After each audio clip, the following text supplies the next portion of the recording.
Hello guys, welcome to our channel. आज हम class 12 का फिज़िक्स का chapter number 2 electrostatic potential and capacitance का एक्सरसाइज नंबर 2.6 करने जा रहे हैं। Let's read the question. 3 capacitor each of capacitance 9 picofarad are connected in the series.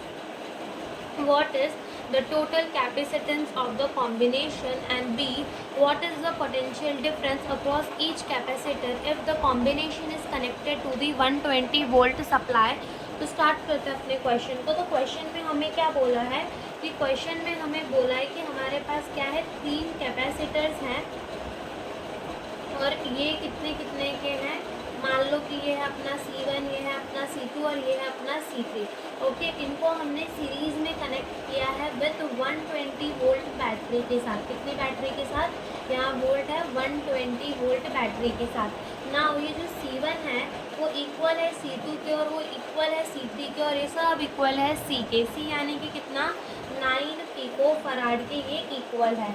And हमें क्या बोला है कि इसका जो टोटल कैपेसिटेंस क्या होगा कॉम्बिनेशन के लिए। तो यानी टोटल कैपेसिटेंस पूछा है, इसका मतलब हमें क्या पूछा है कि इसका C इक्विवेलेंट क्या होगा।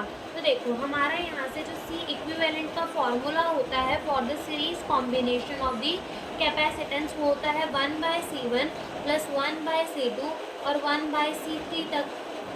तो यहाँ से सब तो C के बराबर ही है, तो मैं ऐसा लिख सकती हूँ कि ये हमारा क्या है, ये हो जाएगा अपना 3/, वरना हम एक की वैल्यू रख देते हैं। तो ये देखो ये हो जाएगा 1/9 प्लस 1/9 प्लस 1/9, तो ये हो जाएगा हमारा 3/9। तो जो C इक्विवेलेंट है वो कितना हो जाएगा, वो हो जाएगा 9/3।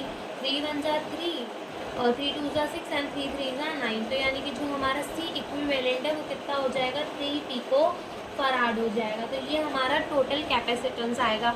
अब यहाँ पर आपको मैं एक शॉर्टकट बताती हूँ कि अगर हमारा सीरीज़ में कॉम्बिनेशन दे रखा और ऐसे बहुत सारे कैपेसिटर्स लगा रखे हो, अगर उनकी वैल्यू इक्वल हो, जैसे यहाँ पर था, तो कुछ नहीं करना, C इक्विवेलेंट निकालने के लिए क्या करना कि N/C कर देना। ठीक है, कितने अपने कैपेसिटेंस है अपॉन में उसका कितना कैपेसिटेंस है, कितने कैपेसिटर अपॉन में कैपेसिटेंस। तो ऐसे आप शॉर्टकट से भी निकाल सकते हो। अगर हम यहाँ पर भी ये शॉर्टकट पुट करते, देखो 1/C इक्विवेलेंट निकालने के लिए तो कितने कैपेसिटर है, 3, उनका कैपेसिटेंस कितना है 9। यहाँ से C इक्विवेलेंट कितना आ जाता, अपना 9/3 आ जाता, यानी कि 3 ही आ जाता है ना। तो आप ऐसे कर कर भी निकाल सकते हो। और बी पार्ट में हमसे क्या पूछा है, बी पार्ट में हमसे पूछा है कि what is the potential difference across each capacitor if the combination is connected to the 120 volt supply। यानी कि जो अपना सीरीज कॉम्बिनेशन होता है ना, वहाँ पर जो चार्ज है वो अपना सेम होता है, लेकिन जो पोटेंशियल है वो अलग अलग होता है। तो हमसे पूछा है कि पोटेंशियल डिफरेंस क्या होगा अक्रॉस ईच कैपेसिटर, हर कैपेसिटर पे पोटेंशियल डिफरेंस कितना होगा ना। जो पोटेंशियल है यहाँ पे V, वो V1 plus V2 plus V3 is equals to V के बराबर होगा ना। हम जानते हैं C is equals to Q/V, so V क्या हो जाएगा, Q/C हो जाएगा। अब यहाँ पर चार्ज सब में मान लो कि क्या है, अपना Q चार्ज है सब में। ठीक है, चार्ज सब पे क्या है, Q है। तो देखो यहाँ से V is equals to Q1 क्या हो जाएगा, Q/C, बिकॉज कैपेसिटर तो सारे सेम ही है ना। Q2 क्या हो जाएगा, Q/C, सॉरी V1 क्या हो जाएगा, Q/C प्लस V2 क्या हो जाएगा, Q/C प्लस V3 भी क्या हो जाएगा, Q/C। यानी कि ये तीनों इक्वल आ रहे हैं। तो हम लिख सकते हैं कि जो ये इसको हम V प्लस V लिख दें। ठीक है, तो V' लिख देते तो पता चलेगा। ठीक है, तो V' प्लस V'। तो देखो यहाँ से V किसके भी बराबर होगा, 3V' के बराबर हो जाएगा।